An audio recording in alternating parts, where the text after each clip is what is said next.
for the Land Development Division. And so happy to have you guys here. We went through one session this morning of lots of information, and we want to share the same with you guys as well. So welcome to the orientation meeting for Maku and Honomu Subsistence Ag Lots. Before we start, we want to open up in a word of Pule, and I'm looking for Brian with our East Hawaii. Oh, there he is. He was in meditation with his mea eye. If you could introduce yourself and then Pule. Aloha. Kalamai, I was eating my lunch, sorry. How are you folks doing this afternoon? Oh, that's pretty sad. Come on, guys, we can do better than that. How are you folks doing this afternoon? Hey, look, we have an opportunity for land. This doesn't happen very often. We should be excited, right? Amen. Anyway, my name is Brian Jeremiah. I have the distinct pleasure of having the target on my back so that I am with the East Hawaii Department here in Kaukaha. So if you're looking for somebody to be angry with, you know where to find me. No, I'm just kidding. Anyway, let's go ahead and bow our heads as we pray in this next faith. Blessed Heavenly Father, we are so thankful, Lord, to be in your presence. Lord, we thank you for the opportunity to gather together as Native Hawaiians. We thank you for the opportunities that are presented today. We thank you, Father, for your grace and for your mercy, for the breath of life that you give us and extend to us day after day. Lord, we look forward with anticipation to these opportunities that are presenting themselves today and for the awards that will occur later this month. We pray for understanding. We pray for wisdom. We pray for clear delineation, Lord, and understanding of what is being presented today. And Lord, we ask your blessing upon these proceedings. We pray these things in Jesus' name. Amen. Mahalo, Brian. I think there's a slide next that comes up on just what to anticipate and what our agenda will be. So this will just kind of show the speakers that are coming up and all the different subject matters that we're going to be sharing. So right now, I'd like to introduce you to Chairperson Kali Watson. Put your hands together for Chair Kali Watson. Could you show the next slide? Thank you. Well, aloha, aloha kako. First of all, I'd like to extend my thanks to the staff, Kalani, as well as Michelle Hitzman. And also I'd like to acknowledge the presence of our Big Island Commissioner, Mike Kalikini. Here's Mike. As well as anybody else? Okay. So anyway, we do have a lot of staff here, and one of the ideas here was to kind of give you the kind of information you need regarding the process. But I'd like to start off first by, recognizing the fact that we're here because of a certain individual, Prince Jonah Puhio Kalaniana Ole, who over a century ago created the Hawaiian Homes Commission Act.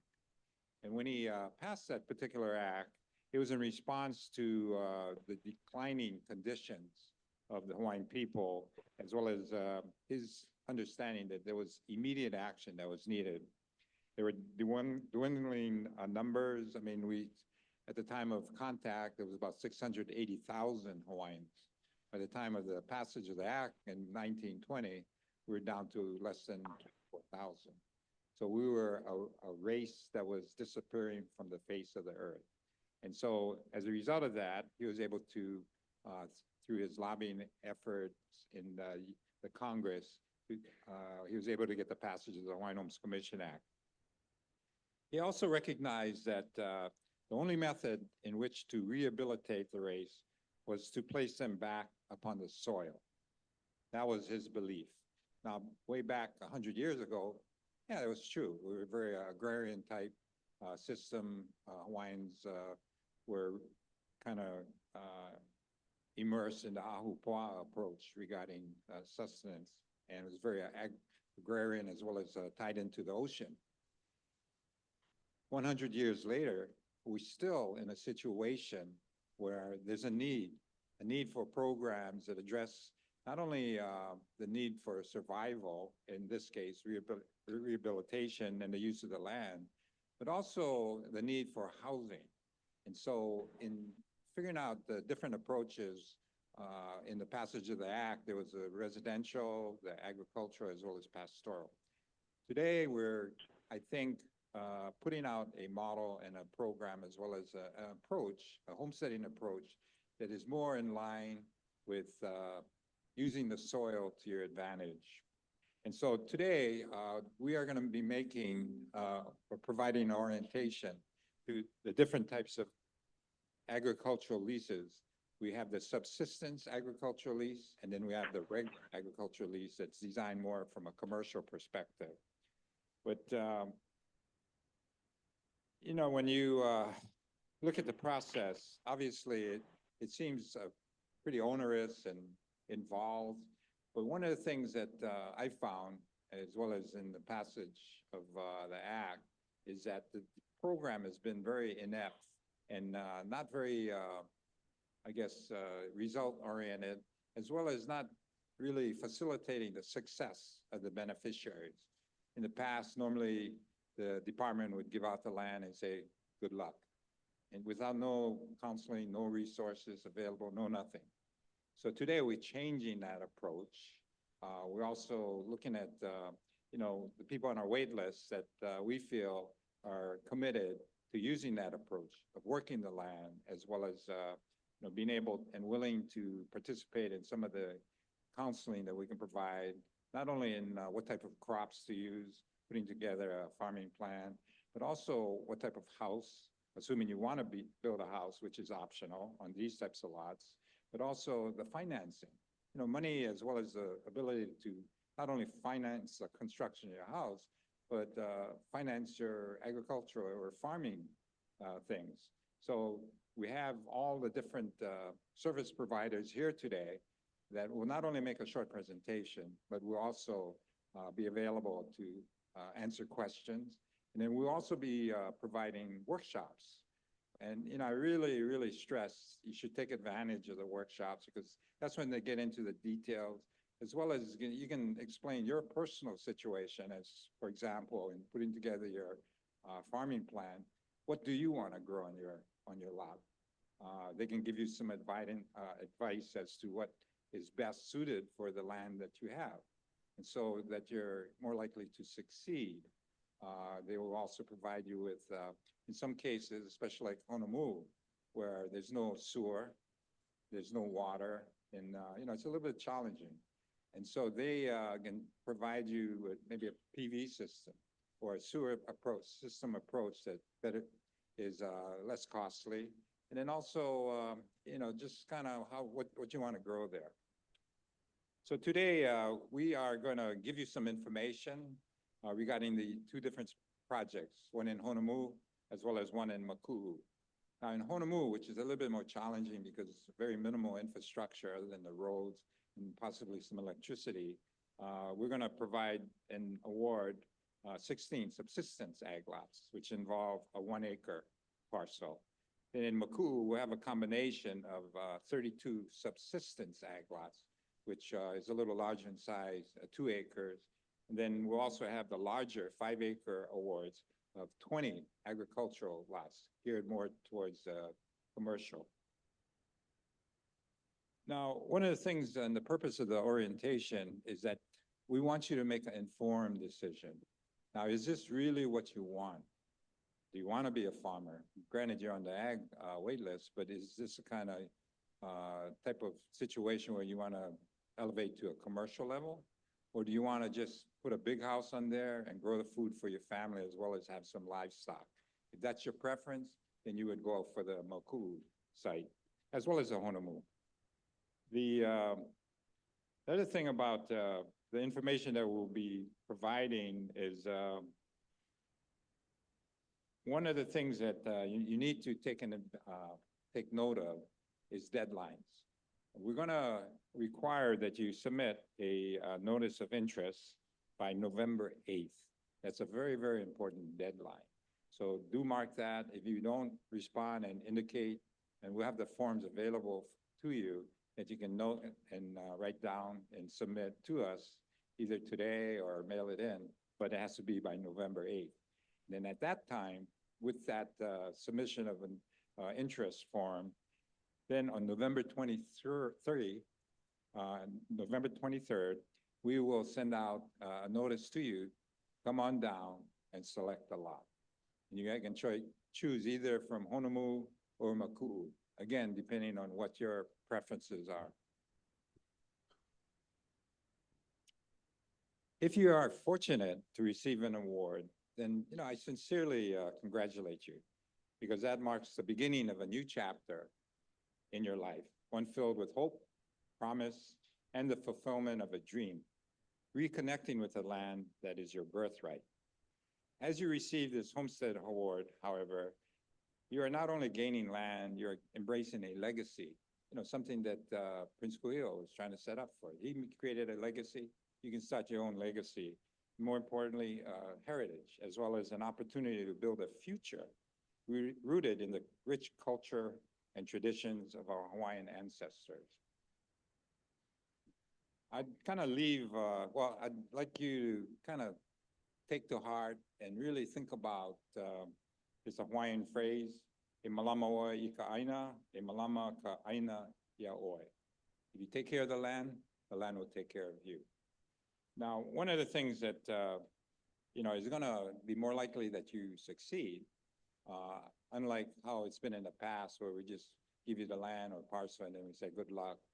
This time, we're gonna provide you with not only the information, but the resources to make it, more likely that you will succeed.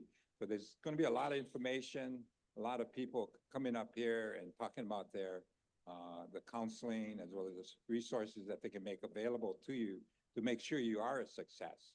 So really, take note of what's being said, as well as the contact information. And also, we're gonna give you an opportunity to visit the site. So you can actually look at it, see, is this an area where I wanna live?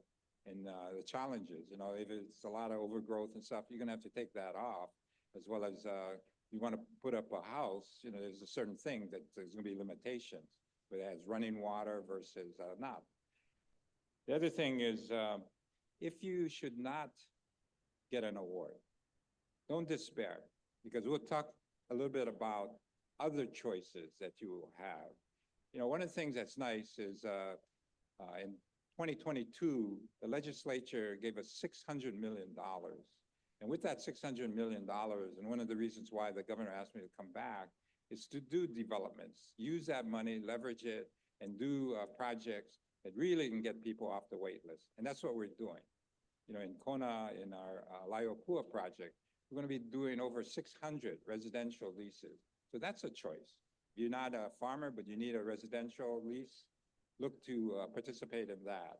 And then if, you have, we'll also be making awards in Lalamilo.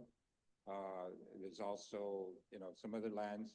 We're going to start to get active in recapturing some of the lands in Humaula and start awarding pastoral lots, as well as in Ka'u. We're looking at expanding as well as revising the approach we're using out there. For those of you that are elderly or kupuna, maybe 3-4 bedroom home ain't what your real desire is. Well, we also are starting to work with Lunalilo homes and doing kupuna housing. So that might be an option where you participate in a rental of affordable unit where you work and have different programs that Lunalilo provides, as well as be among people your age. So that's another area we're looking at. So again, there's a lot of things coming down in the coming years that we'll be doing that make an informed decision. Because one thing we don't want is you to take the lot and it just sits there. Because we have a lot of those we're having to take back, and we have a lot of abandoned homes. We have a lot of people that, they just can't handle these large mortgages typically associated with. And the other thing is, we are using different approaches, as I mentioned. But in addition to that, especially on a residential development, we're starting to kind of approach it where there's a lot more flexibility regarding the financing as it relates to the homesteader. There are those out there that just wants a finished lot. We'll do those, where you can build your own house. There's those that are willing to put in the sweat equity and work with Habitat for Humanity. So those will be also starting to be made available. And then we also have those that have very moderate or low income that really can't afford that $300,000-$400,000 mortgage. So that's where we have this tax credit program that it's kind of like a rent to own. And then finally, those that do have the resources, we can do a turnkey house. So there's a lot of things coming up, gang. And so do pay attention on this one. There's a different type of model that we haven't done this for a long time. We're going to start doing a lot more of these, not only on this island, but some of the other islands. And again, I say good luck, but do pay attention. And hopefully, if you don't get an award on the 23rd, we will have, other phases like Honomu. We're going to have a phase 2. We're going to add another 50 units. So there, that's going to be made available in maybe a year or so at a minimum, paper leases. Let me also just lastly end with kind of giving you a little bit of heads up on this approach that we're now using, which is the issuance of what we call paper or project leases. Those are leases whereby it may take us 2 years to finish the project. But rather than you wait and not get a lease until the project is finished, we're going to change that where we'll issue a lease up front. So in case you pass away, your successor or your heir, at a minimum, he could be as low as 25% Hawaiian, rather than taking your place on the wait list where you have to be 50%, which in a lot of cases, people have passed away and their heir is less than 50%, thereby the family loses out. And that's real frustration when especially a family that's been waiting 40 years and if the individual passes away and the family has nothing. So we're changing that. We're accelerating our awards. We're accelerating the developments we're doing. So we're going to be having a lot of awards, not only residential, but a lot of the other types too. So good luck today and persevere. Aloha. Mahalo, Chair Watson. Before we move on, you will see a lot of information that comes out here. On our website, when you take a look at the orientation meeting, there's going to be a video of the recording of the meeting itself. So you'll have that you can watch again, because there's going to be some fonts that are really small. Even though you got glasses, you might not be able to see it, but you can actually watch it in front of your computer and be able to replay it over and over again to really capture that. And then the other thing too is there's some maps that may be hard to see. You'll be able to pull it up on your computer, and then other information that we go over with links to it. So just wanted to kind of give you a heads up on that as well. Thank you again, Chair Watson. Commissioner Kalekini, do you have anything that you wanted to? No, you just wanted to wave at me. Hi, Commissioner. Thank you for being here. So we will move on to the Land Development Division. And while we're doing that, I'm going to ask Calbert to make his way up here. Sarah, also another person from our staff, will join us online. And she has some consultants that will be available during our question and answer time. So there's going to be an opportunity after our presentation if you have some questions in regards to the content that we are going through on this. Then after our Land Development Division, we'll have Planning Office come up. So just to tee up the next set of staff. As Chair had mentioned, our objective really is to look at providing a number of different variety of land types, asset classes. So we have residential, many types of residential. I'll go over it with you in a little while. Ag, and that's the reason why we're here today, and also implementing pastoral on a number of different islands. And also seeking alternative financing, something Chair mentioned, and would encourage you guys to go ahead and visit the vendors on the outside. There's a number of resources that we have there, from building houses to on off-grid type of houses, to financing, to also ag resources of how you can actually grow stuff on this at your place, domestic farming. But if you wanted to do a side hustle and a side job, they can come and pick it up for you, market it, and get it to the consumer, and you get some money from that. So go and visit them out there.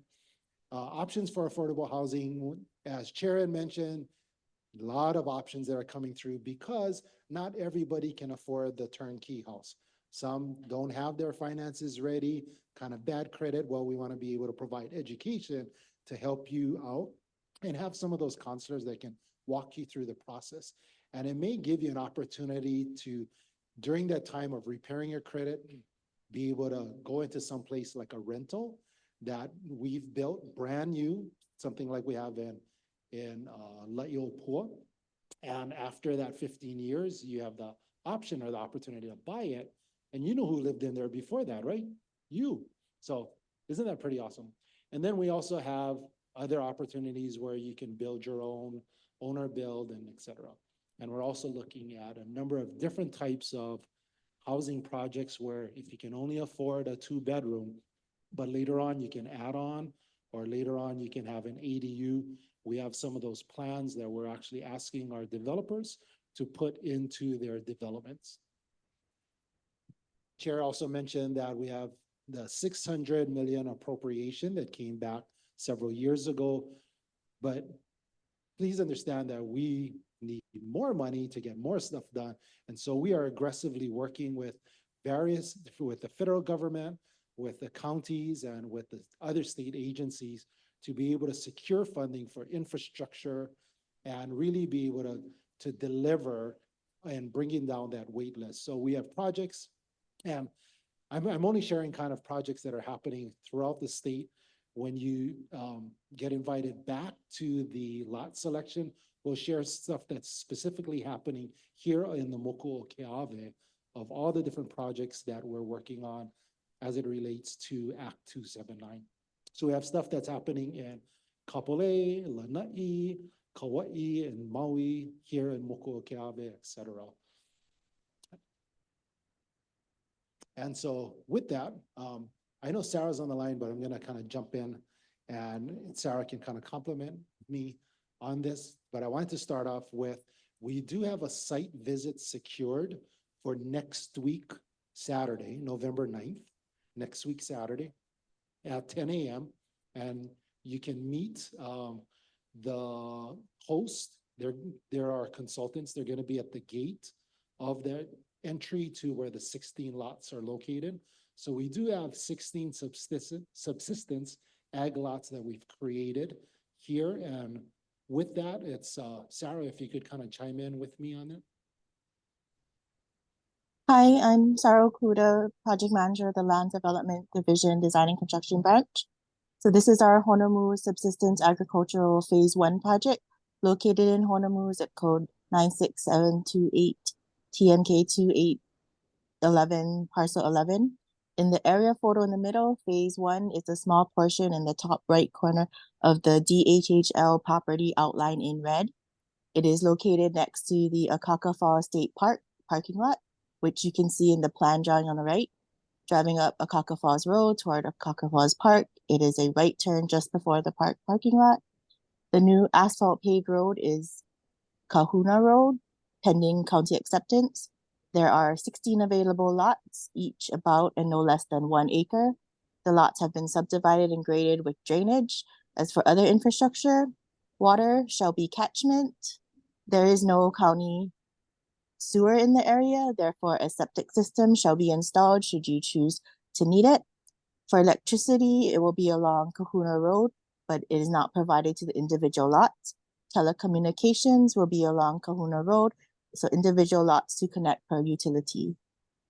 Access roads to the flaglight lots on the left, as seen in the plan drawing, roads B, C, and D are asphalt paved.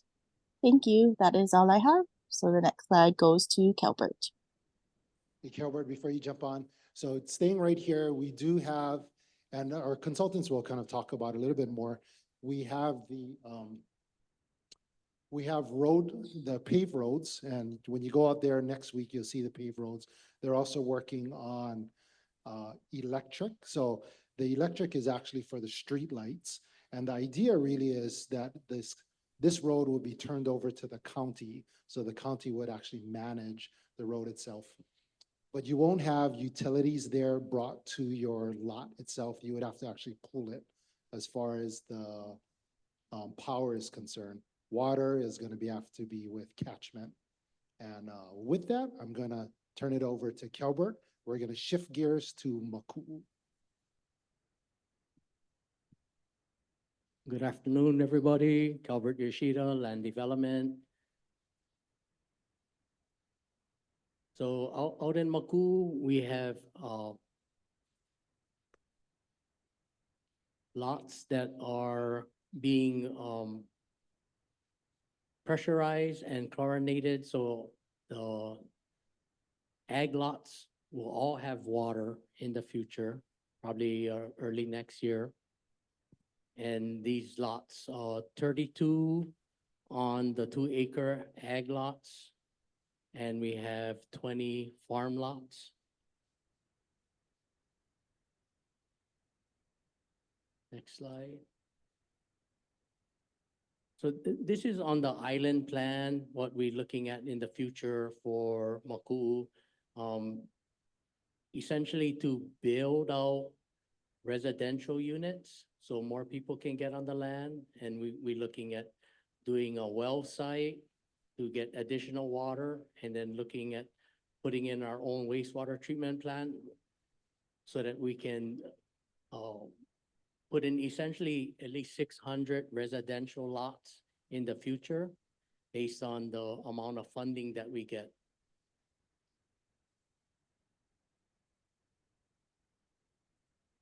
So this is the well site that we're looking at.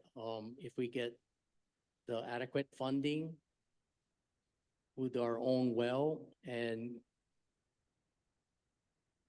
contain the water for our future use. And next is Julie. Actually, Kelbert, while we're right there, can you go back to the slide? So do they have access to water and power if you're on the 2-acre and 5-acre lots? So water will be made available to all the lots early next year. Electricity and communication lines are already installed. For those that drove out there and took a look, we have paved roads with drainage, fire hydrants. A lot of trees on the lot, so take a look at that condition. It is 30 years in the making, so a lot of tall ohia trees.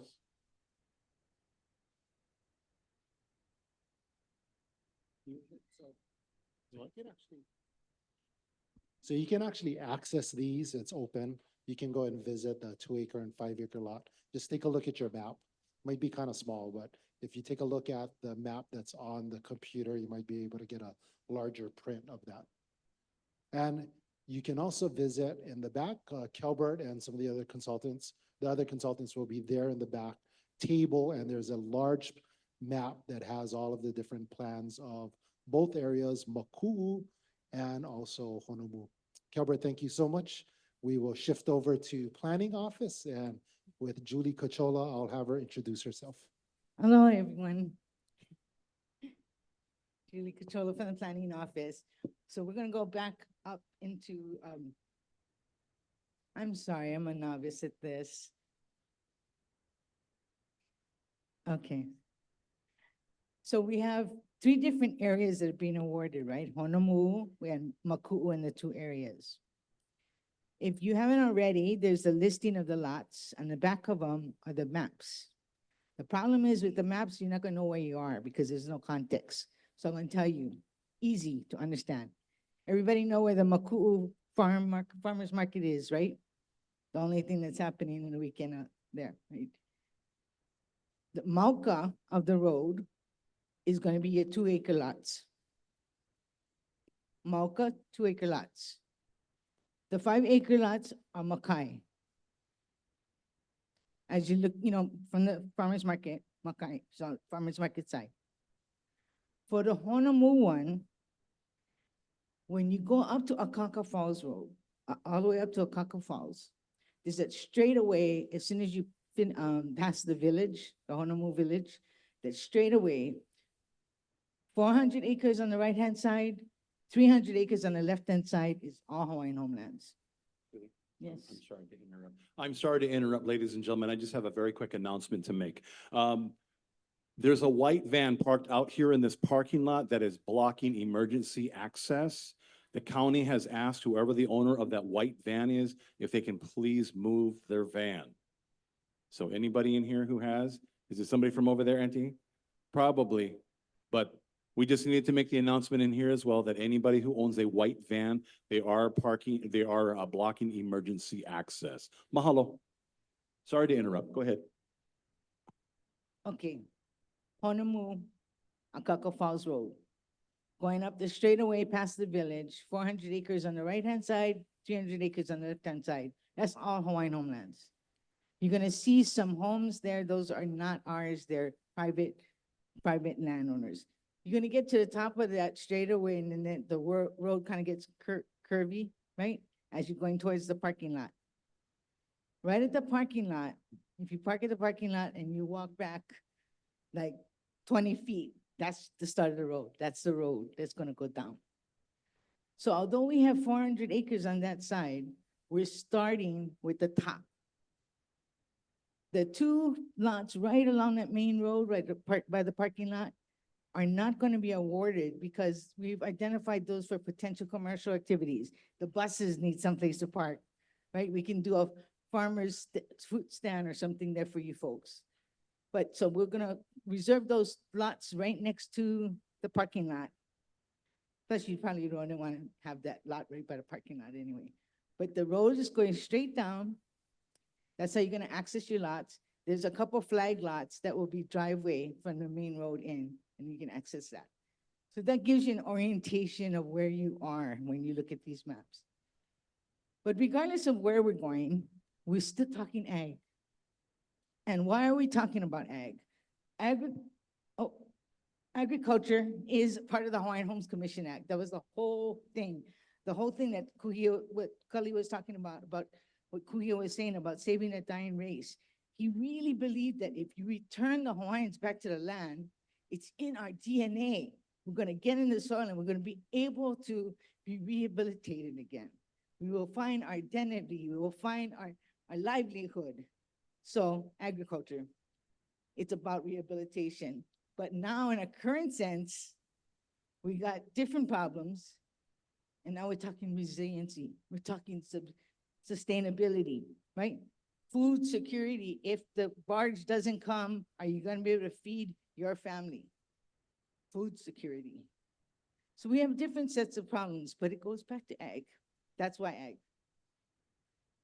Important to understand that we have two different ag leases. We have a subsistence agriculture lease and a regular agricultural lease. So Honomu and the 2-acre lots at Maku is all subsistence. Anything less than 3 acres by our rules is subsistence. Why is this important? Because subsistence lots, you don't need to do a farm plan.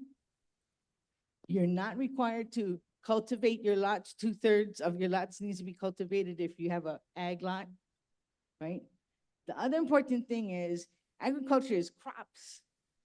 It's not animals. Pastoral is animals. But subsistence, we're allowing the mixture. If you want to do chickens, if you want 1 cow or a pig, you can. So subsistence allows a mix of plants and animals. See, you can, for both the ag and subsistence ag, you can build a house. But guess what? You don't have to. And because you don't have to, that's why you're gonna be walking away with your signed leases, because you don't have to pre-qualify for a home loan because it's not required, but you can. The agriculture lots, this is only in one area, that's Maku'u on the Makai side of the road. those 5 acres. So you might say, oh, 5 acres, that's the one I want. You will have to submit a farm plan that will explain what you're gonna do with what your layout is, what you're gonna grow, how you're gonna grow it, do your performance sheets, and submit your farm plan, and you will need to cultivate 2/3 of your lot. So just because it's bigger, I'm just gonna say there's gonna be more requirements. Okay. I think I'm going too long already. This is too small, you can't read it. Main thing is, we're talking about subsistence agriculture. You can check it out. I mean, hand tools you can start with. It's a small area. You know, what we're gonna do is have some ag training workshops after you guys select your lots, so that we can talk about all of this then. Go ahead. These are some of our goals.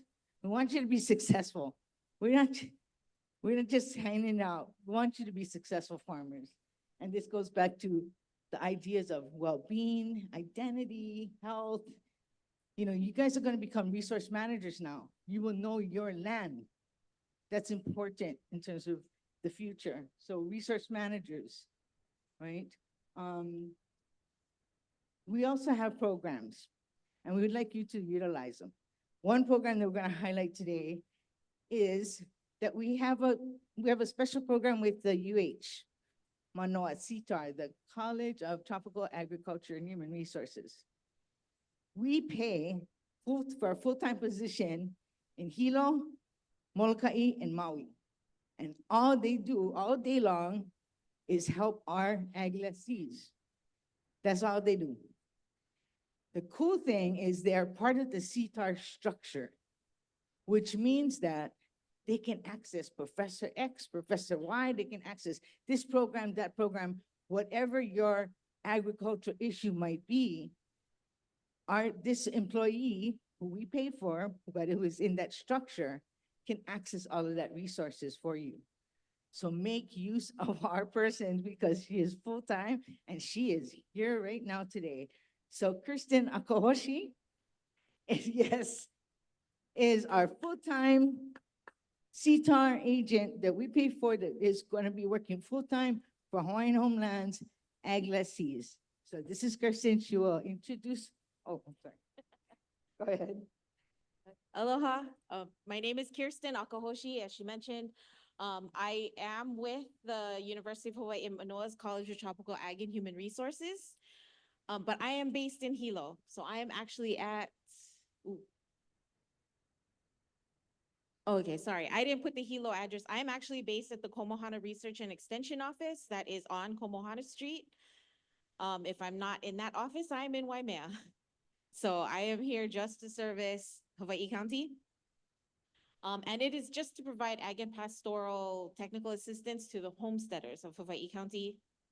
And, okay, so as everyone has mentioned earlier, it is a cooperative service contract with the University of Hawaii Manoa's College of Tropical Ag and Human Resources.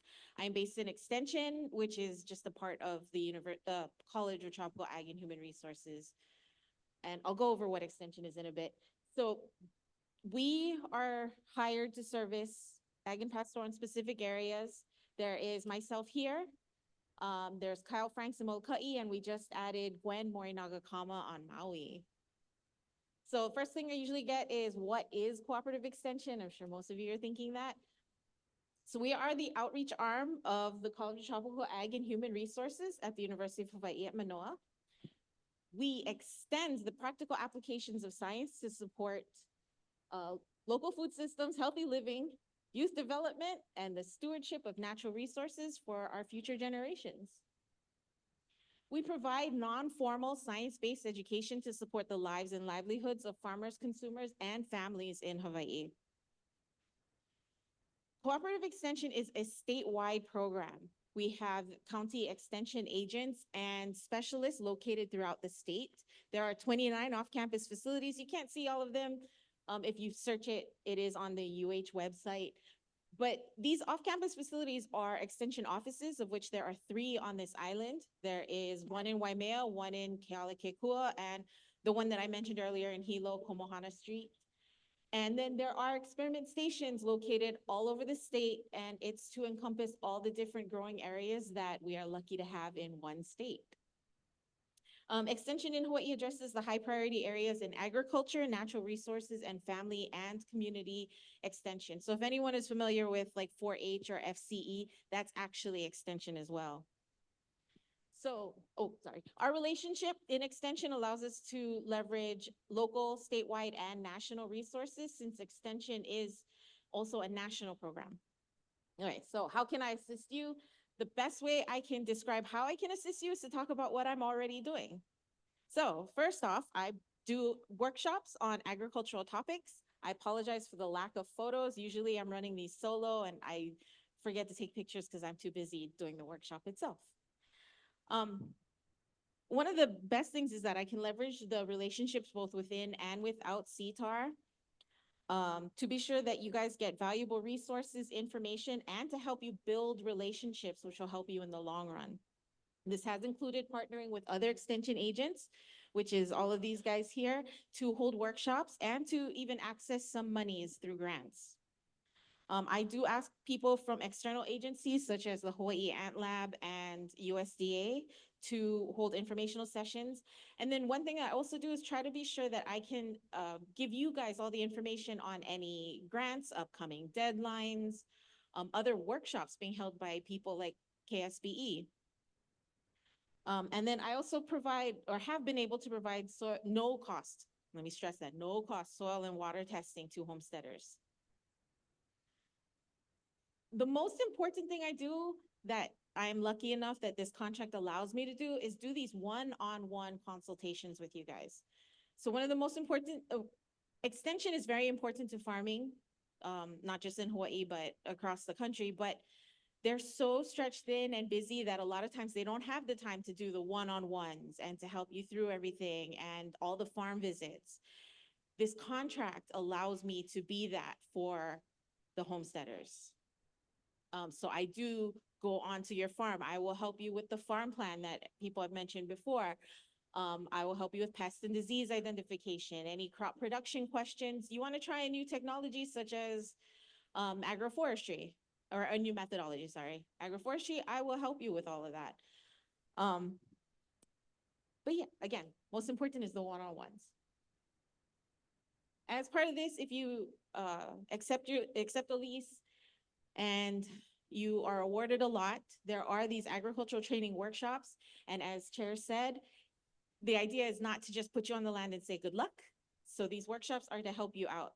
For each area, I will be holding different ones because your areas are completely unique. There are pros and cons to both of them. So I will be holding them individually for the different areas. That way I can talk about specific things to your area, such as your environment, your rainfall, your water, your neighbors, because that's always going to be important. What else would I cover? Oh, and then I also cover the foundation of just your basic agricultural knowledge that'll kind of help you build a good foundation, and then I can work with you one-on-one to then be very more individualized, such as I want to do more of this and your neighbor may want to do something completely different. But as long as you have that basic foundation of agriculture, it can help guide your decisions. And so that's kind of the really loose schedule, or not schedule, but how we're going to break down the topics just to help you guys out. And with that, if they wanted to get in touch with you, how do they reach you? Okay, so you guys want to write it down? I apologize. I ran out of cards in the first session. So my phone number is 808-969-8229. One more time? One more time. Yeah, 808-969-8229. And if by any chance you lose the number or anything, just hit up the East Hawaii office here, tell them you like the CTAR lady's number, and they'll give it to you. They'll give you all my information. They have a copy of it all. We'll have that on the orientation link as well. Oh, that'll be great. But the other thing is, so if they select the 5-acre one, they got to do this farm plan. That's something that you could help them out with as well. Yes, To quick note on, prepare and put yeah. together. And how big is it? So quick note on the farm plan is if you guys are already farming, you may have done a business plan with the farm orientation, which we call a farm plan. DHL actually has their own form. It is 13 pages, but don't be afraid of it. It looks daunting. I will work with you guys one-on-one if you select the general ag. It's the 5 acre. Yeah, the Yeah, 5 acre lots. Because depending on your answers, some of the questions you won't even have to answer, right? So I will help You you get the guys. answer key. I get the cheat sheet, but like most things in life, it's gonna be very individualized. So I'd love to work with you guys one-on-one. So once again, after you get awarded and you go through and you actually get a lease, please get her number because she's the one that can help you. And as she mentioned, one-to-one is very hard to get, that type of resource, but we have it available for you guys. So make sure you get to know her very well. Thank you so much, Kirsten. Appreciate it. Thank you. With that, we're gonna have Juan Garcia. I'll have him introduce himself from Homestead Services Division. Aloha. Again, my name is Juan Garcia. I'm the administrator for the Homestead Services Division. And our team includes Brian, who is the supervisor for East Hawaii, as well as Kristen, who's the homestead assistant. Here with me from the Loan Services branch is Lydia, who's back there. If you can raise your hand, stand up. Thank you, Lydia.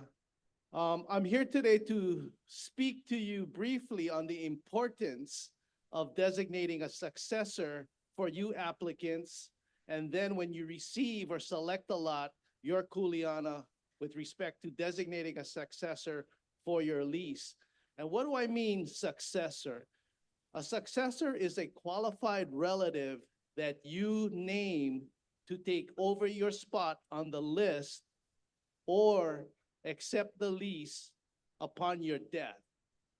Okay, here on the screen is the individuals or the qualified relatives that you can name as successors to your application rights.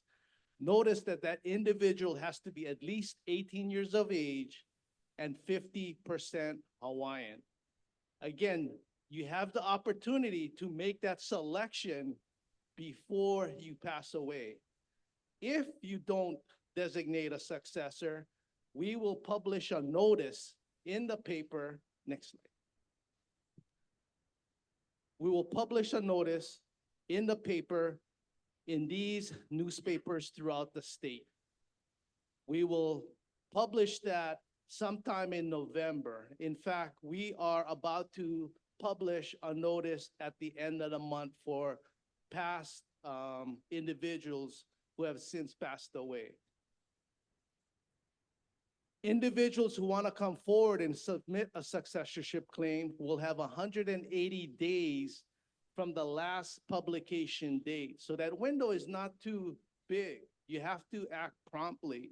When that date expires, anyone coming forward after that date will not be allowed to submit a claim. So again, it's important for you to designate a successor.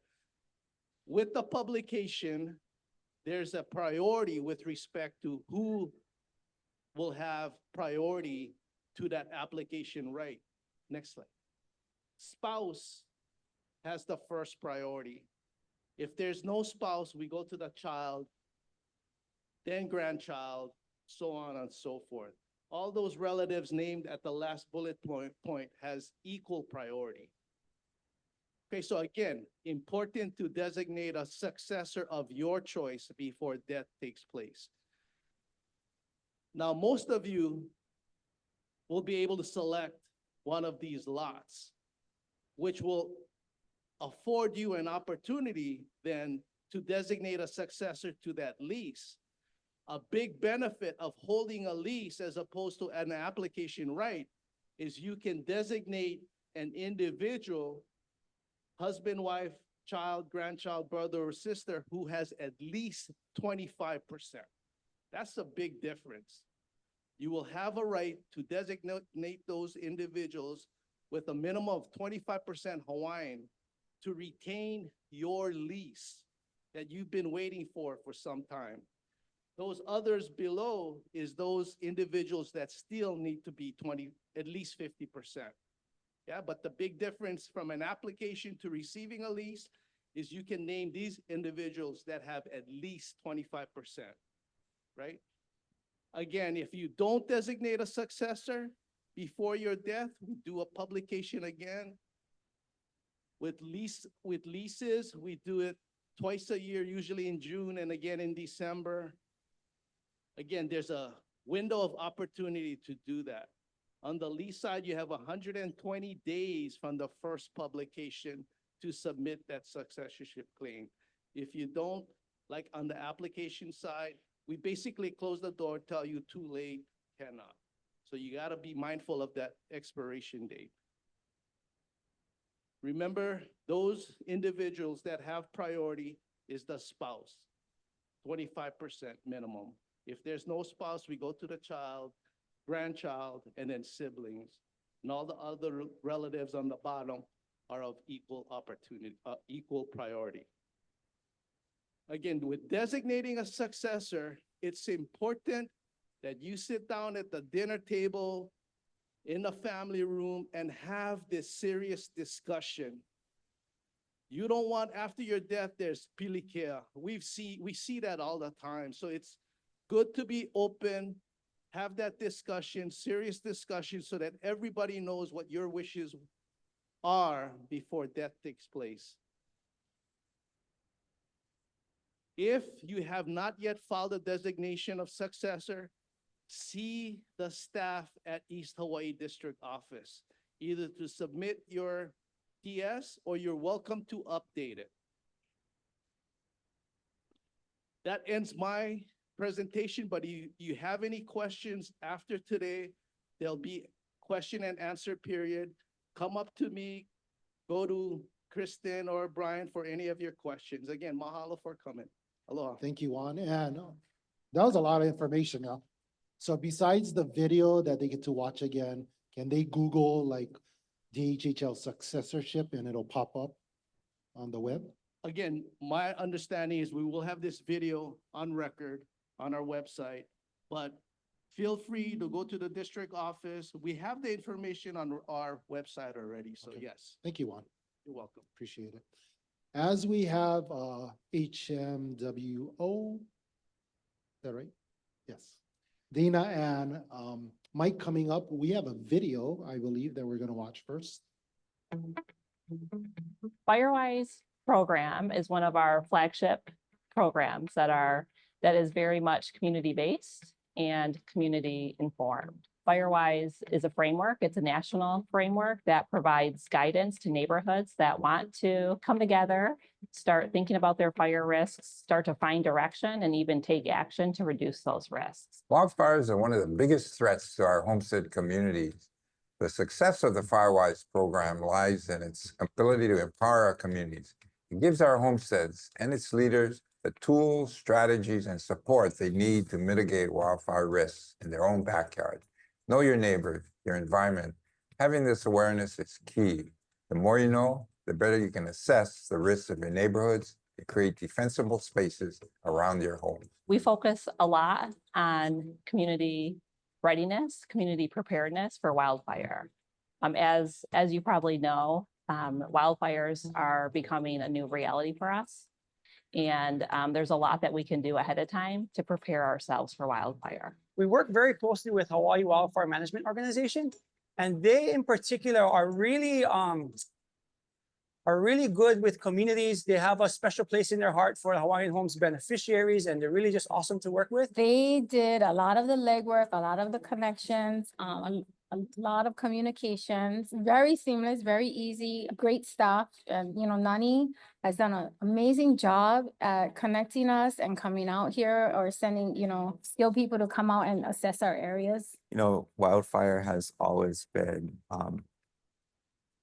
one of the topics in mostly our drier regions, like Kauai High. I think they've done a fantastic job in the Kaiapa Community Association of getting their community as ready as possible for fire. They went through the HWMO program to get Firewise certified. One of the reasons that Firewise program is so important is because firefighting is our very last line of defense. There's a lot that we can do ahead of time, collectively and individually, to prepare ourselves, our families, our homes, our entire neighborhoods for wildfire. 99% of fires in Hawaii are human caused. This is very much a human problem, which means it's going to require a human solution. Firewise allowed the association to connect. Everyone in our community was super happy, you know, of all the work that we've been doing, trying to keep Kailapa safe, right? And that's the whole point and the key, right, is keeping the community safe, not just Kailapa, but also our neighboring communities. It's pretty simple and straightforward. It begins by neighbors coming together and forming a Firewise team. We then come out to do a community-wide hazard assessment so that we can get to know the neighbors. We can start to see and identify the hazards and think through what projects may reduce their risks. And then they start planning and take action. In the case of our state's next devastating wildfire event, it's not a question of if it will occur, but when. And are we really prepared for it? It is the department's goal to have our homesteads certified as Firewise communities. So this is a call to action. Connect your homestead leaders, contact your association, form a hui. The department and HWMO are here to back this initiative. Our commitment to wildfire preparedness is part of our efforts to safeguard our Hawaiian homelands for future generations. It is through partnerships like these that will ensure our communities are resilient and well prepared against the threat of wildfires.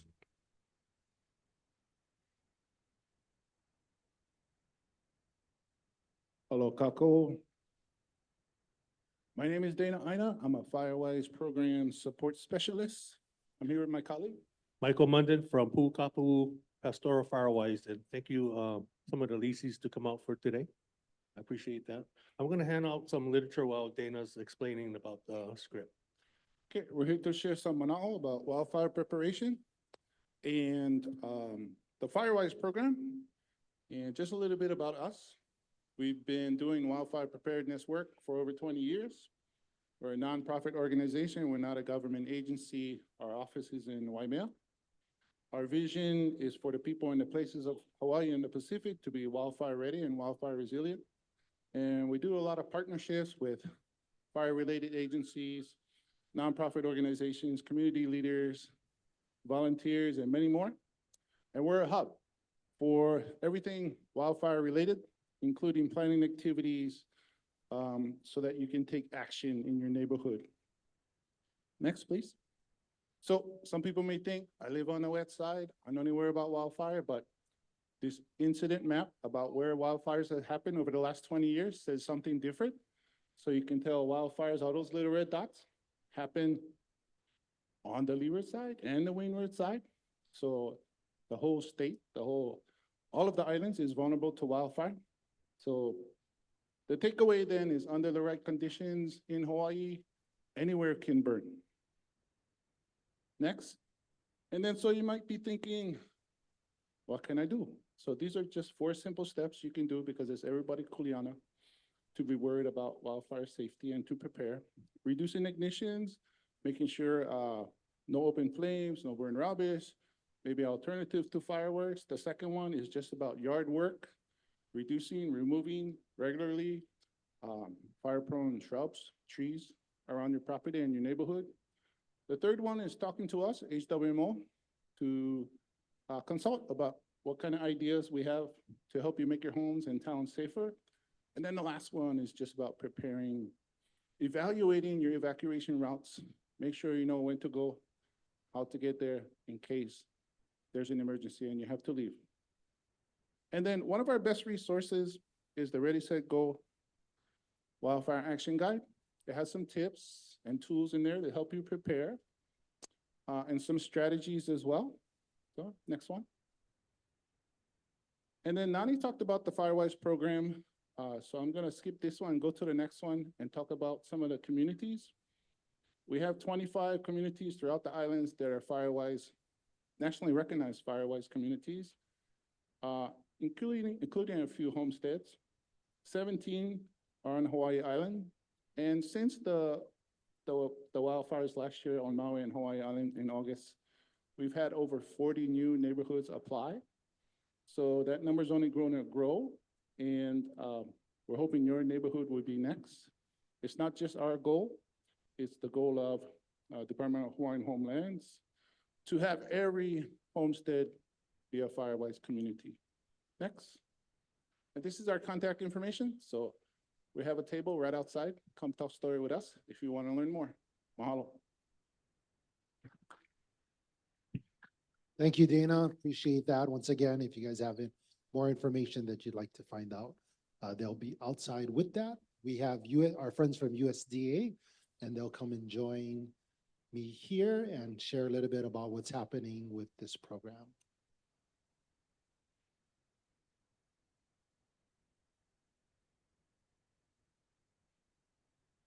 Hi, good afternoon, everybody. My name is Denise Salmaran. I'm the Deputy State Director for USDA Rural Development. Thank you for having USDA today.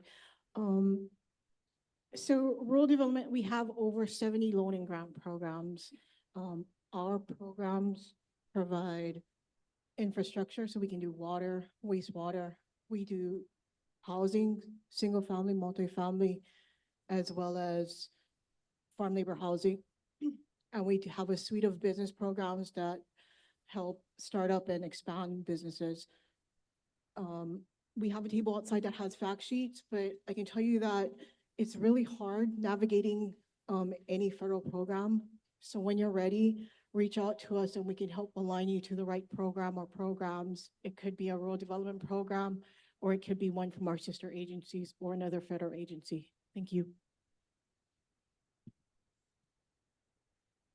Aloha. My name is JB Martin from the Natural Resources Conservation Service in USDA.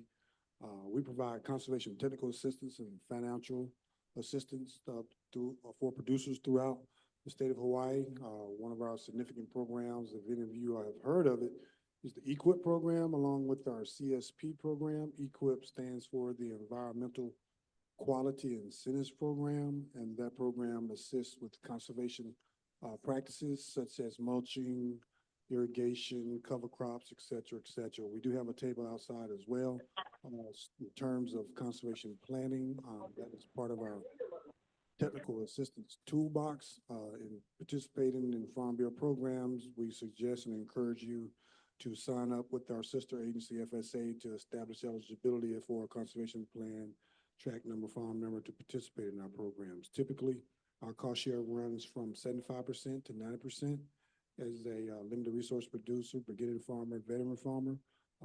Right now, this past fiscal year, we obligated a little over $27.4 million to farmers throughout the state of Hawaii and our territories and in the Pacific Islands area. So I strongly encourage you to take advantage of that. Within CSP, our Conservation Stewardship Program, that program provides the same financial assistance, but that is for folks who have been established over time as good stewards of the land. And one of the things that we are challenged and faced with is encourage folks, if you sign up for EQIP, sign up for CSP. It's a no-brainer. It's very beneficial. So if you would like to have know more information about that, we have a field office here located in the federal building in Hilo with our field office staff and conservation district staff. They will be more than willing to help you with that assistance. As our presenters before us, in terms of wildfire, we are heavily engaged in providing resources, particularly financial resources, to address wildfires. As we all know, the devastation that happened in Maui with the fires in upcountry in Lahaina, we've also provided over $28 million for restoration, revegetation, along with fire preparedness and water resolutions for that as well. So please look us up. If there's any questions, we'll be around the rest of the afternoon. So thank you very much. Aloha, I'm Jennifer Balderas. I'm the Farm Loan Manager for Hawaii County Farm Loan Program for FSA. We service the entire island. Our office is also located in Hilo, the downtown federal building. We help farmers and ranchers with operating expenses and some minor capital improvements. So if you're looking to become a commercial farmer or rancher, or you're already a commercial farmer or rancher, please come see us. We have a booth outside as well. And then as far as the breakdown for our organization, The majority of our portfolio is about 46% coffee, and then the rest is cattle, nursery, mushrooms, and fruits and vegetables is what we have provided funds for throughout the island of Hawaii.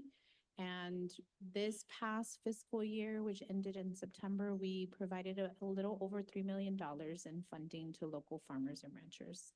So please come see us. We will be more than happy to answer all of your questions. And if we cannot help you, we will try and direct you to somebody else who can. Mahalo. Mahalo. Thank you, our friends from USDA. Appreciate your time. You know, I had a chance to work with, my previous life, I had lessees that worked with USDA and they got equip funds. It's not that hard to do because they'll walk you through it. Great agents that are there. And so thank you again for sharing with us different places that we can get resources. And we love to hear when there's money involved because there's stuff that you can bring to the table to assist you with your farming and also your land. With that, I'm going to turn it over to Michelle Hitzman and she'll introduce herself. Hi, good afternoon. So again, Michelle Hitzman, I'm the Housing Project Branch Manager. Our branch facilitates the awards. So after the planning and the development of the land, then we kind of swoop in and we do the fun part, right? We make the offers, we make the awards. So I want to introduce Carol Takeuchi. She's the lead specialist on this project, and also Moana Freitas. Unfortunately, she wasn't able to make this meeting today. So we went through a whole, we provided you all with a whole bunch of information about the lots that we're offering. We've got a bunch of partners out there, resources, construction, financing, agricultural resources.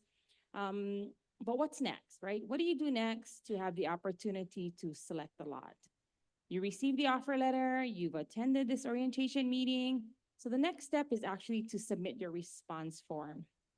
The response form will let us know if you are interested in this offer.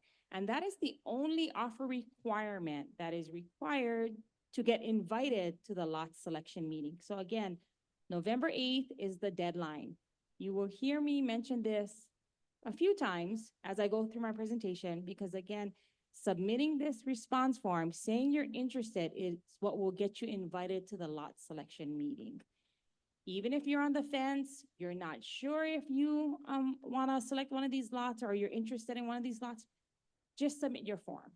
Just say you're interested, because it's not going to hurt your position on the wait list should you choose to defer later or right before, even at the table at lot selection. That won't hurt you. Next slide, please. So again, you submit your response form by December 8th. We invite you to the lot selection meeting. Lot selection meeting is scheduled for November 23rd. We're going to start about 9:30, may take us to about 2 o'clock in the afternoon based upon when you select. Same location here at the Kilkaha Elementary School cafeteria. Rank order, so we have two lists that we're going to. It's the relocatee list, and relocatees are lessees who received commission approval to relocate to another location. So because they hold a lease, they get the first preference. We had this question in the first session, how many relocatees we have. There's actually 2 eligible relocatees. We'll go through them, and then Hawaii Island-wide ag wait list up to June 30th, 1986. So again, you're invited because you submitted your response form by November 8th. And what we'll do is at lot selection, we will call the names based on ranked order, so the original date of application, until all 68 lots are selected. Currently, we actually have about 100 people that are interested in these lots.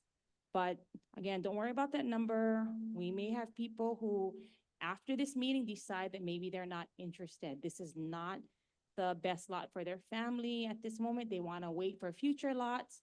So again, don't be discouraged with hearing that number of the people that are interested.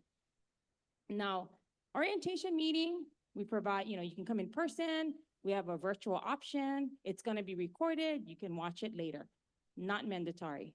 The lot selection meeting, you must be present to select. Now, if you're not able to make that meeting, you can send a proxy. So if you know you're not going to be able to make that meeting, come and visit us at our table, and then we'll take the information down and get a proxy to you because it must be notarized. So you must have that proxy notarized, and your proxy must bring the original with them to the meeting, right? So don't drop it off at our office, don't mail it in, get that proxy notarized, give it to that individual, have them bring it with them to the meeting on November 23rd. And then you must also bring a current picture ID, state ID, driver's license, passport. Bring that with you to the meeting. And again, when we send out the lot selection invite, we'll have this information again listed as to what the required documents are for you to bring that day. So we'll have that again. And a lot of us, we know you all come early, so that's a great thing, because if we call your name and, or if we call your name and then you come in after your name is called, you will only be able to select if there's lots available.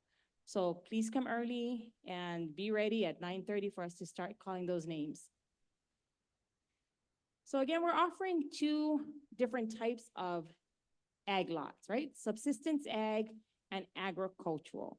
And I believe Julie kind of went over the two different type of use for these lots. So how you get the lease differs slightly depending upon whether you select the subsistence ag, which is the Honomu 1 acre lots, or Maku 2 acre lots, versus the farm lots, right, which is the 5 acre agricultural lots. If you select the subsistence ag lot, okay, we start the orientation meeting, you send in your response form by November 8th. On November 23rd, at the lot selection, we call your name, you come to the table, you select the lot. After selecting, you will sign your lease that day, right? So again, if you are here in person, you will sign your lease that day.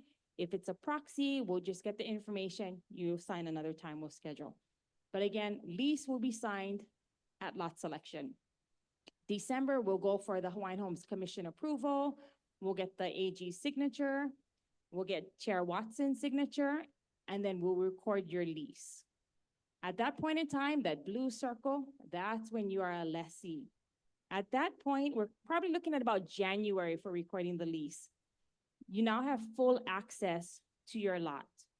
You can also contact the Homestead Services Division to designate a successor for your lease. And that is like highly recommended that you do it as soon as the lease is recorded.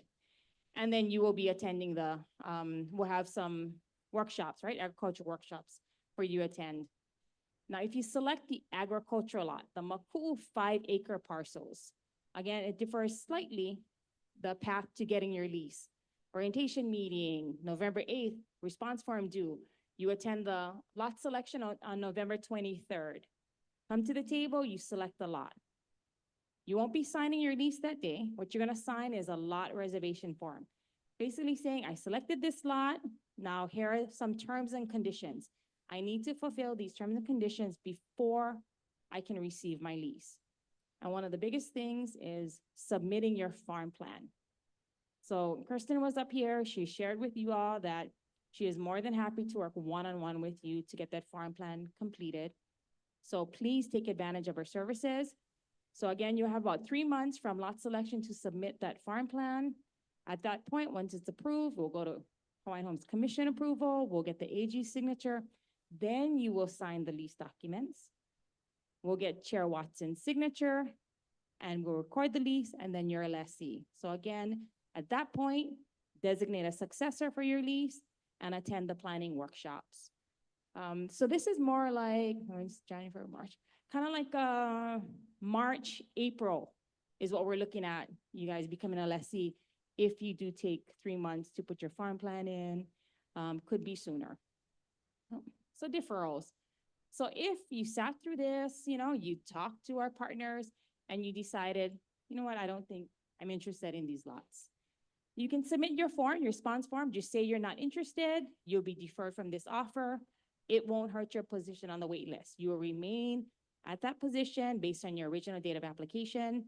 So you can either submit the form saying you're not interested or basically no action. Should you choose not to submit anything, it will just be a automatic deferral. Okay, next. Again, important dates, response form. I said I would say that several times because that is what will get you invited to the lot selection meeting. Response form due November 8th. We've got some at our table here. You're more than welcome, and I would suggest you go over there and fill one out and sign it, and we're done, right? Lot selection, invitation only, November 23rd. This is our contact information. Email address, dhgelhousing@hawaii.gov. Our phone, 808-730-0311. And then our website, you can find information on, I think we're gonna update it also. Right now, I think there's orientation on there, but we'll update it to put the lot selection information on there. And we have the maps and the matrix also listed. It was shared with us that the resolution it's a little blurred for the map, so we will make sure that we put up better copies for you all to take a look at and to print. We also have some at our table today for you to take. Sure, so I'll repeat it again for online. Email address, dhgelhousing@hawaii.gov. Phone, 808-730-0311. Okay, next. And this is just a list of the partners that were outside.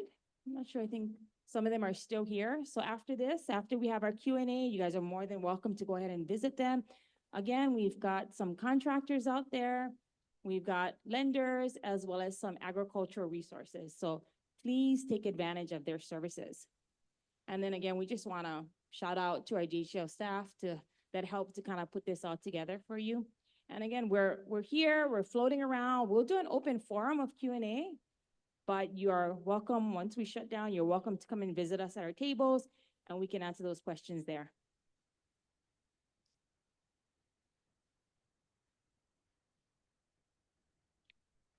Correct. So Could you repeat that question? I will. So the question was, if you're not selected, will you still get a letter?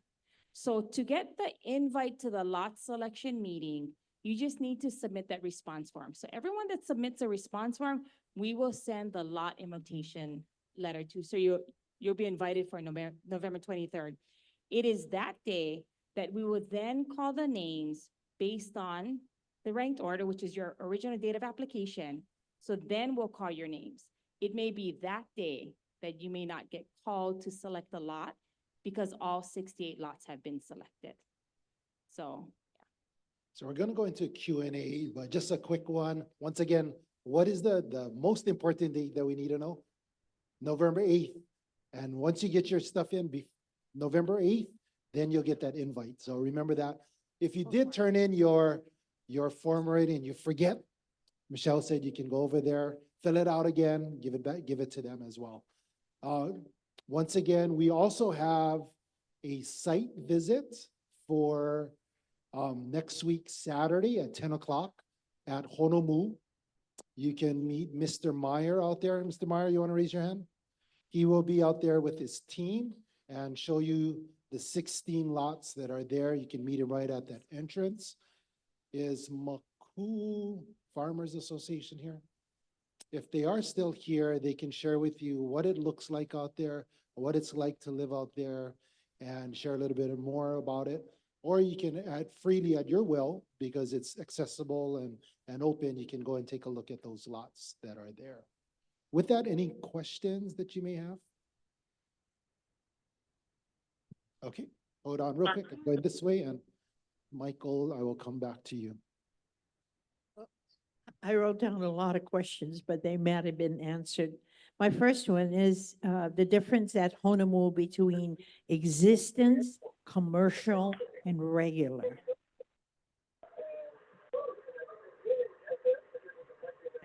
So right now for the statter, the lot selection, it's subsistence ag, which is the 1 acre. All the other stuff, it's more stuff that's on the plan that she talked about that's happening around the area. So existence means it's 1 acre, and number 2 is you don't have to have a farm plan, right? Okay, so I can apply for the 1 acre and just put up a house there and grow tomatoes only if I want to. So it can be more like a residential lot, but it's zoned agriculture. Is that correct? Okay. So for the commercial, is there 5-acre parcels in Honomu?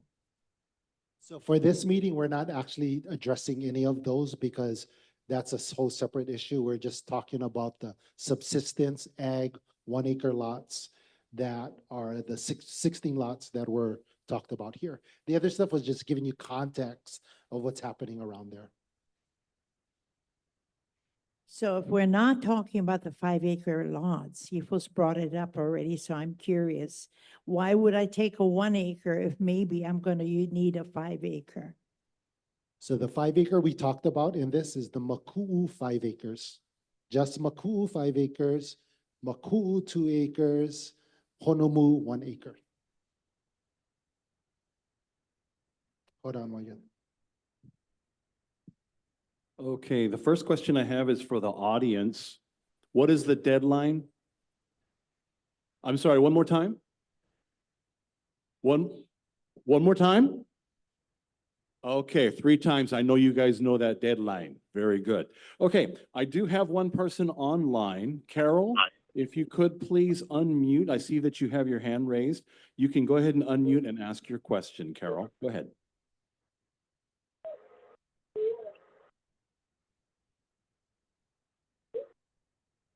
Carol, are you still there? I see your hand raised.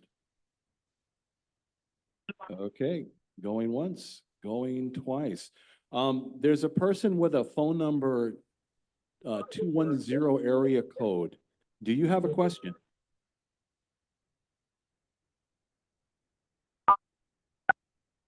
Oh, they just hung up. I guess not. Okay. One more from the chat, just for clarification. Aloha. Aloha. Okay, yeah, go ahead. Go ahead. Do you have a question? Yes. Hi. My name is Ursula Cavella Mikolenka. I'm calling in reference to what had been discussed earlier because I am interested in the Maku ag on Hawaii Island. And my question is the property developed with infrastructure, with the electricity and the water? Yes, the Maku lots have electricity and communications, and all the lots will have water by early next year. Okay, mahalo. Also, I have another question. Now, the farm-in plan, when does that need to be submitted? If I should get an offer on the Maku'u egg. Okay, so the farm plans are due 3 months from selection. So should you choose Okay. to select an ag lot, you'll sign a lot reservation form, and then we will give you a deadline for the farm plan. Okay, mahalo. I have one last question. I noticed on one of the maps that on the lot 14 and 70, that there was the letters UXO. What does that stand for?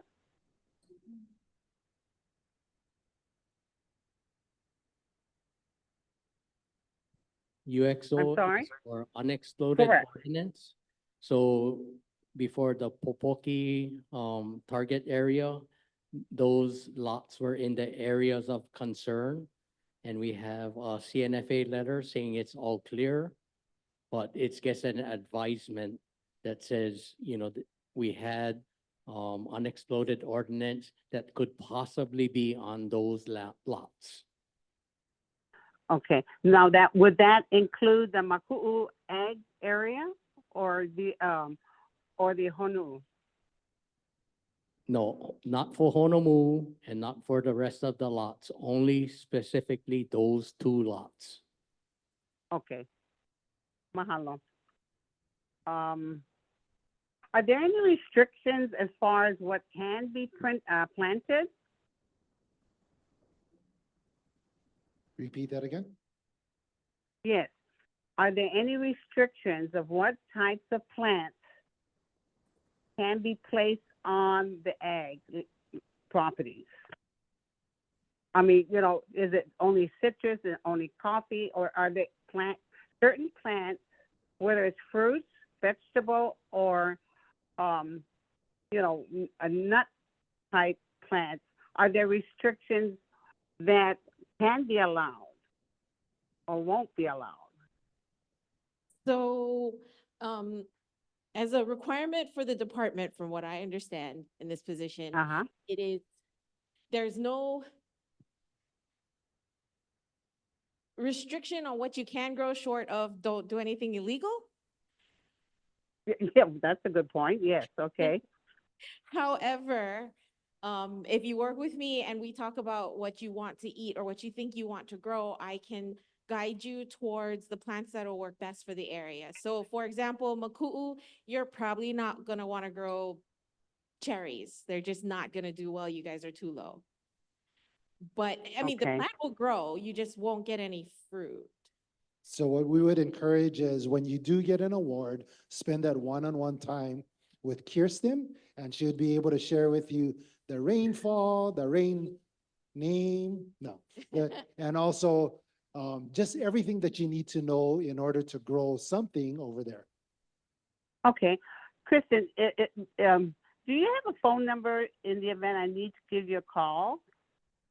Yes, so my phone number is 808-969-8229.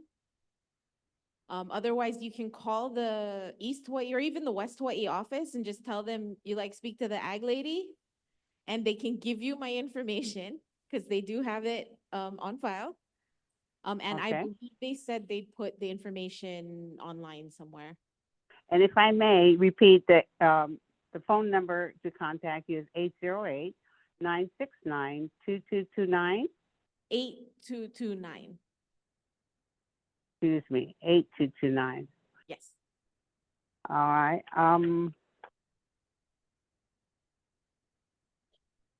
I think I've got my questions answered, and I really appreciate it. Mahalo. Thank you. Okay, and we have a question in the audience. Hold on real quick. I have one right here, and then I'll come to you, Auntie.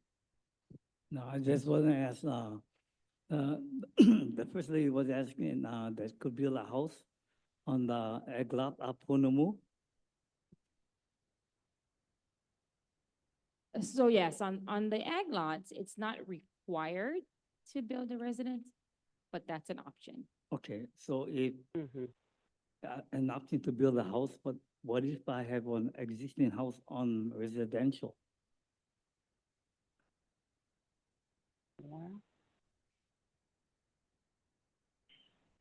Thank you for that question. Yeah, if you elect to reside or build a home on an agricultural lot and you already have a residential lot with a residence on it, Hawaiian Homelands require you to occupy your residence. That means you'll have to select which lot you will retain. The other lot you'll have to transfer. Oh. So what if I choose not to build a house? That's fine. As Michelle said, that's an option on the agricultural lot as well as the subsistence ag lot. You don't have to build, but you have the option to do so. If you do, there may be some choices that you will have to make if you already have a residential lot and a residence on it. And so one of the choices you said they can transfer to their. You can successor. transfer to me. No. You can transfer to another qualified Native Hawaiian. Or your successor? Or you can transfer to your successor while you're still alive. So 25% child, grandchild, sibling. Aloha, my question is, how can I find out what number I am on that list? So you can give us a call or email, and we can, but after, like, probably the week of November 11th, right? Because again, the deadline is November 8th. So everybody that was interested, we will then send out the letter and then we'll be able to rank. So we can kind of give you an idea. But again, as I said earlier, please don't be discouraged when we provide you with your rank number because we never know who will show up, who will decide to defer, because they may have said they're interested in Honomu, and by the time they get there, Honomu is all taken. So they just differ. So, yeah. So just give us a call or email. Okay, we're gonna do some questions here from the chat. Again, what was that deadline? Okay, just making sure you remembered. Thank you. Just for clarification, animals are not allowed as part of a farm plan for an agricultural lot. I heard mention of pastoral only. Can you please clarify? So there is pastoral. Those are typically larger, but that's like for the planning office to talk about. It's accepted that animals are part of an agricultural activity. However, for the ag lots, it has to be majority not animals.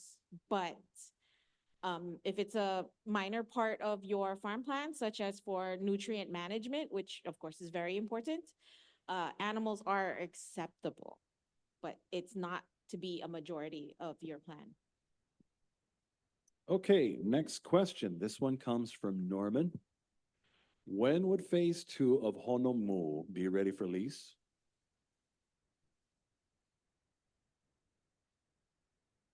I'm looking at the chair and he was smiling at me. So we actually have that area plotted out already, so we know what it looks like. There's 50 lots that are coming out. So we can actually start to accelerate that process and be able to award leases much sooner. The actual development of it may take a couple years, about a year and a half to 2 years to finish that. Could around there, 2 years. Mr. Myers is giving me the 2. Thank you for that, Kalani. Next question comes from Monica. Monica asks, I live on Oahu. When would I need to relocate to Hawaii Island if I receive an award? So per the rules, if you receive a lease for the agricultural, you'll have 3 years to relocate to the Big Island. 3 years. Mhm. Okay. Then there's a sorry. follow-up Sorry, he's question. gonna- Oh, one more. Yeah, just clarification on that. Once you sign the lease, however, you are responsible to upkeep and maintain that lot. So you cannot be on Oahu and your lot is over here and kilo rain every day. That vegetation is gonna grow quickly. So you're still responsible to upkeep and maintain that lot. Okay, thank you. There's a follow-on question also from Monica. She asks, will there be electricity in Honomu that homesteaders can use for their home? I'm going to ask Mr. Myers to answer that. I'm going to say yes, but he can give you a little bit more detail about it.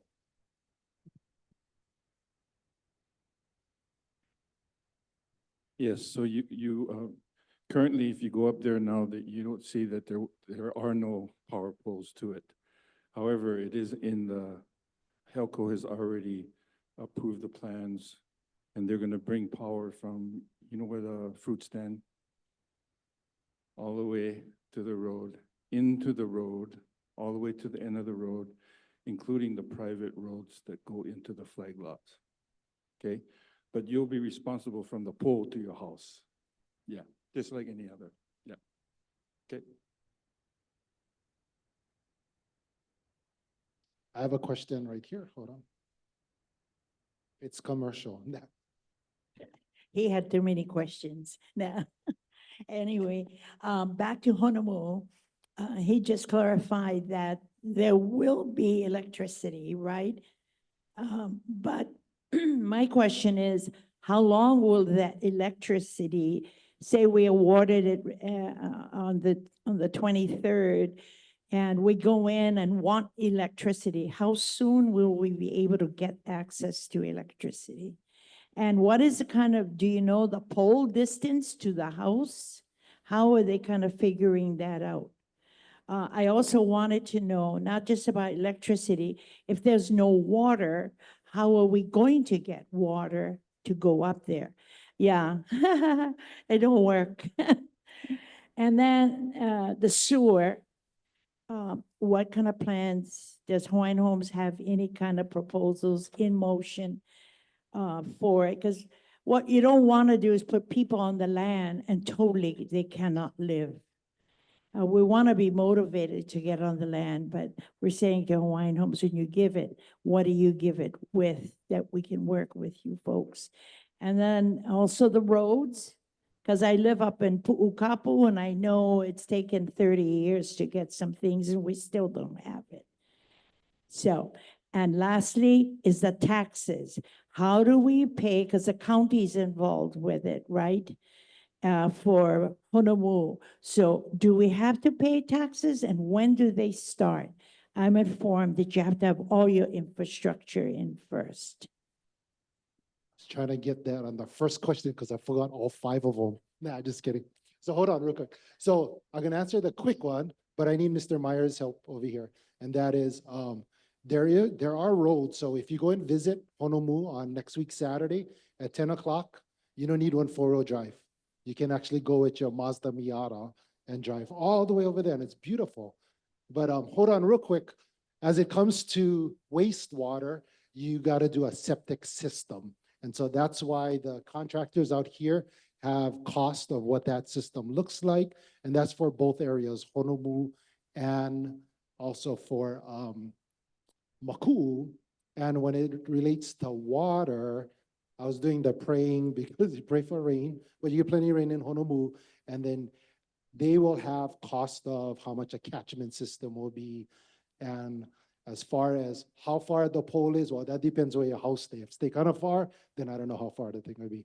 It just depends. But how long will it take for, and this is a good question, and I'm not sure if we can answer it right now, but when would they have access to the electric? That's a good question. It's just a matter of scheduling Helco to install the poles. There's some trees that needs to be cut and cleared away along the Akaka Falls Road. And then they can bring the poles in all the way in. It's just a matter of when Helco's gonna do it. I can't answer. I don't know if it's gonna be the end of this year. I doubt it. It's probably gonna be sometime early next year. Do you think we could get that answer on the next couple weeks? Okay. Okay, thank you. Kalani, I do have one more question that just appeared on the chat. Question is, can we check out the Honomu properties ourselves? I unfortunately cannot make it out on November 9th. You can, but you can't drive to it because it's blocked. That's right. So It you does can have stand and blockades. look like that. Yep. They'll have to park at the Akaka Falls parking yeah. or on the street nearby and just be Yes. able to look over it. Yes. Over the blockades.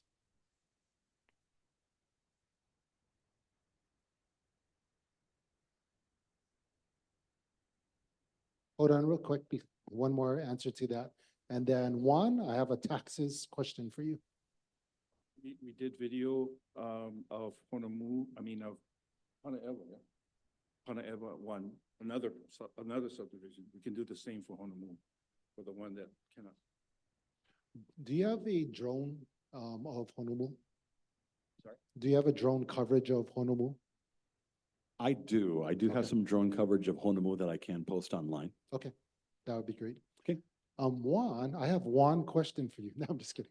I have a question for you regarding taxes. So when does taxes start when she gets a lease? In the county of Hawaii. Okay. Taxes, real property taxes. According to the Hawaiian Homes Commission Act, you as a lessee are afforded 7 years of exemption for real property taxes from the county. Once you sign your lease, we will communicate with the county real property tax office to let them know that you received the lease with a specific commencement date of that lease. County will be responsible to let you know when that 7-year exemption is over. But generally, again, the act allows 7-year exemption from real property taxes, and the county is responsible for billing you the taxes due on your lot. Thank you, Juan. Question. what are the requirements for county, the exemption? Like, does all infrastructure have to be in from Hawaiian Homes land, from that part? So that means our roads need to be in, our electricity needs to be in, and our water. Isn't that, I think that's what it is. It's my understanding that once the department received final subdivision approval from the county, that prompts us to notify the county that those leases has a commencement date, and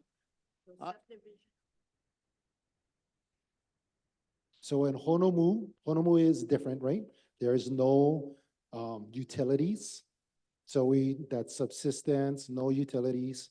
You can find the information. If you want more information, it's on the web, and it'll give you that information there.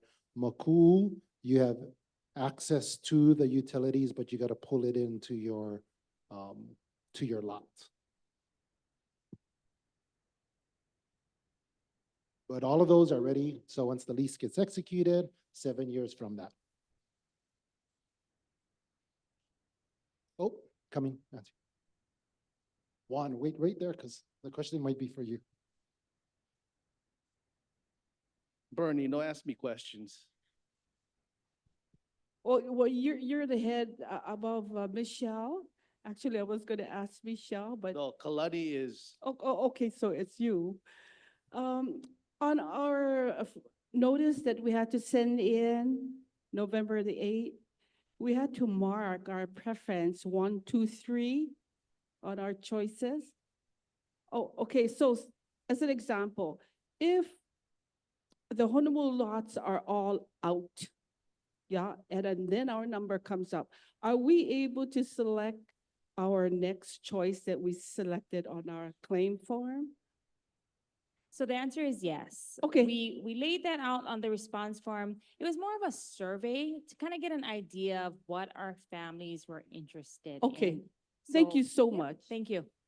So Michelle, if they go up, they had made their selections, and they go up and all 16 are gone, you only get one choice. Oh, you get two choices, 2 acre or 5 acre on Maku. Okay. Yep. I seen someone else's hand. Oh, coming your way. Oh, Auntie, hold on. I'll be right there. Got right on this side.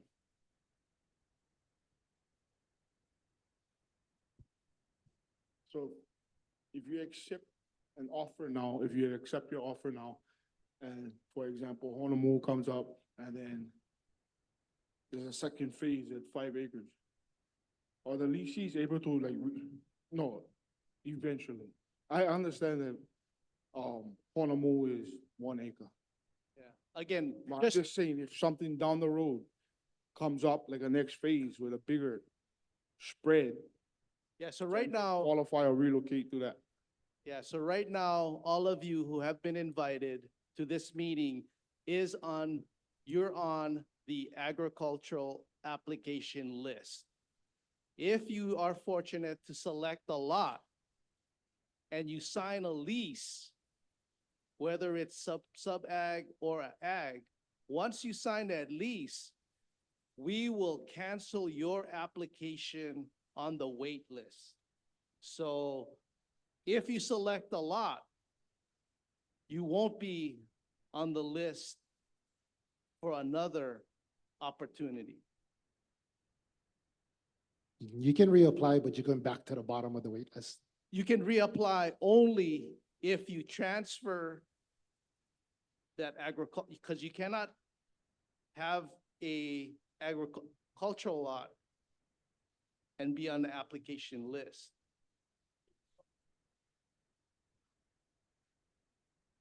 We You- consider that one in the same Yeah. category. So you can have 2 egg lots at the same time. So you got to choose 1 egg lot, because there's 1 egg list. No more an egg list subsistence, egg list 5 acre, just 1 egg list. I just have a quick question. With that 700 acres supposedly at Honomu, why don't they put a well for the people who eventually may go there because Maku, right, has a well. And Maku will eventually have county water. So I know county water is available one street down on Kalani Loop. So it's very close and I don't see why we can't have water or a well.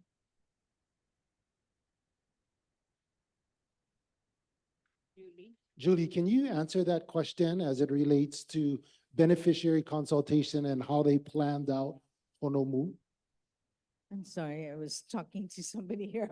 What's the question? She was asking if got Portuguese sausage, eggs, and rice. No, I'm just kidding. She was asking if there's a well. How come there's no well built in Honomu? Or planned for Honomu? Yeah, it's like 250 inches of rain a year. It's 250 inches of rain a year. It is by far the most rain that we have for any homestead lot. And so that was taken into consideration because you could do catchment. If any place can do catchment, Honomu can do catchment because you're getting 250 inches of water a year. That's why. I'm gonna ask, so if you guys could, so there is, so I'm gonna bring this guy here because he's an expert in it. So on a lot of our lots, like ag lots, when we gotta go in and build the whole system, a typical system would probably cost about how much for a tank and all that other stuff? So an entire system from exploratory well to a well site and say 500,000 gallon reservoir would run about 7 million. So we do that in some of our other areas where it's drier, and we'll go in, spend the monies, and be able to work with the counties because eventually we want to turn it over to county so they can manage it. It gets really expensive to be able to manage a system like that. Question from the online world.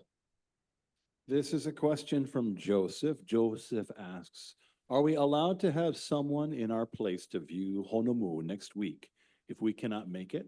Sorry, not sure if you answered this question already. Yes, anybody can actually attend that. It's open. So if you need to send someone else to go view it, just be there at 10 o'clock next week at the gate, right to the entrance of Akaka Falls. And Mr. Meyer will be there with his team.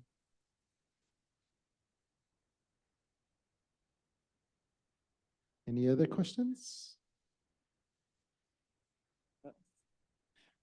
Kalani, bring your own vehicle, right? Yes, but you can actually walk from it's not that far, guys. So you can actually walk from the entrance of where Akaka Falls is inside. You could, well, yeah. If you have questions regarding the lots, there's maps in the back. There's maps here. These two guys, great guys to know, to ask about questions about the lots itself. And then also, if you have other questions in regard to, there's a few vendors that are outside. Other than that, if you'd like to find out more information, we do have the information recording that's on the website next week, as well as some of the links that are associated with today's meeting. I got a question right here from the floor. Hold on. She's just waving at me. Okay, sorry. Anything else? Yeah, oh, you have a question. 1, 5? No. It's not really a question, but I thought it was worth mentioning. This is from Monica. She says, mahalo and happy 100th birthday to Keaukaha Homestead. Hey, put your hands together for that. On behalf of Chairman Watson and DHHL, we want to thank you guys for coming to today's orientation. Mahalo. Once again, that date that we got to know, November 8th. So make sure you get your responses in. Thank you again for joining us. Mahalo.